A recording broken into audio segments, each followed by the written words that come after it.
Living with Kitties. Living with Kitties, Nathan Free.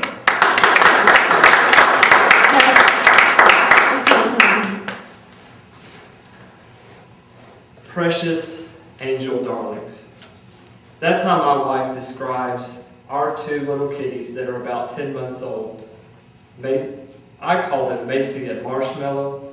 Macy is a black cat, jet black, poofy tail, little green eyes with a pink collar. Marshmallow is a calico, a rare breed because he has white fur, fluffy tail, and little black spots in between his head and his ears, and brown patches on him. And I hear there aren't many male calicos around. Mr. Contest Chair, fellow Toastmasters, and distinguished guests, I'd like to describe to you what my life is like living with kitties. It was a glorious time being a newly married man until Christmas, when I maybe reluctantly promised my wife that, yes, honey, I'll get you some kitties.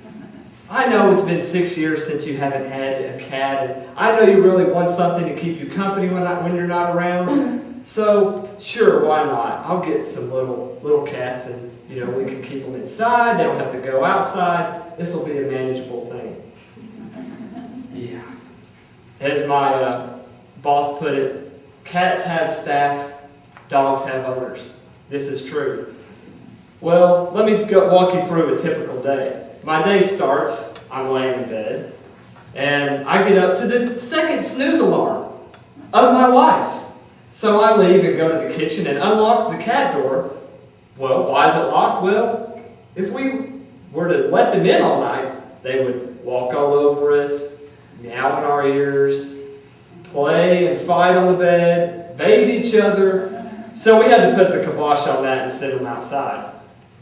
So I unlock the kitty door and they'll come follow in, and then I'll go start my shower and let it heat up.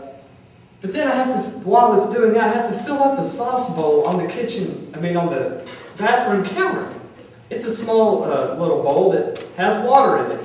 Now my wife has spoiled them, so they'll only drink out of this bowl. They won't drink out of the bowl that's on the floor of the kitchen next to their food. And the reason she put the bowl there is so she can pet the kitties when she puts on her war paint. Isn't that nice?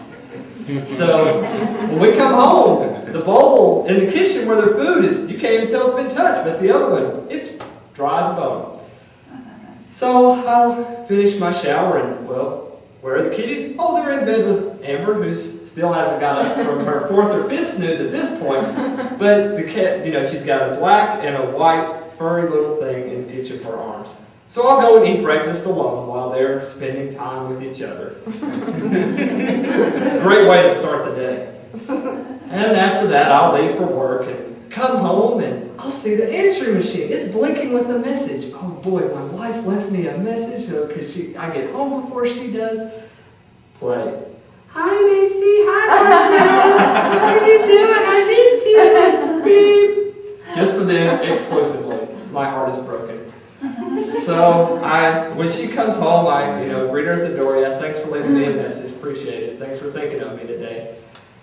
Other days, she'll get home before me, and I'll walk in the door, and I know she's here somewhere. Peek in. Oh, she's in the other room with the kitties in her arms, like a tether that she can't leave the bed from. So she says she'd like to start and make dinner for us before we got home, but that didn't really work out, and not even a greeting at the door. Oh well.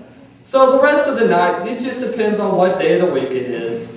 Some nights we'll go and she'll play with the kitties while I'll go and watch television or whatever. And then I'll go and read and go to sleep, and then, will you help me lock out the kitties? I just can't do it by myself. It's heartbreaking for her. Like the worst part of her day, she says, having to lock out the cats for the night. Yeah, so I can go to sleep. I'll help you do it. Now there is one particular instance that I hope to not relive in the near future. I liken it to married men having to go and buy feminine products for their wives. It's something you just have to do sometimes, but it's when I take the kitties to the vet. I walk in, they used to be in they are in two now, but they used to be in one carrier. But I walk in, and the receptionist, they mean well, but they yell out, "Mr. Frick, you're chicken and Macy and Marshmallow?" You know, I'd like for them to say, "You have Spike and Scarface there with you?" You know, and there's other people around, and I'm like, "Yes, these are the cats. Yeah, I got them. They love kitties." So I go and sit down, take the newspaper with me, and hold it up over my face, hoping that no one will notice me while they're in nearby. And I don't know which is worse, having a female or a male doctor when you go back to the exam room, but of course I get the male, which I think is the worst, and he's telling me how to take care of my 6-month-old kids. So I tell Amber, "You're going to make the appointments and you're going to take them from now on." And another day that I'm not quite looking forward to, that's probably coming up in the next couple months, is their birthdays. Now, I don't know when their birthdays are because we adopted them, but she's just going to make it up, and we're going to have a big party, and she's going to make cake and ice cream, and I'm probably not going to get any of it, and she's just going to give it all to the cats. And I don't know if I'm going to do this yet. She's really going to have to sweet talk me into it. But she wants a family photo of the 4 of us. Mr. Contest Chair, this is what my life is like living with kitties.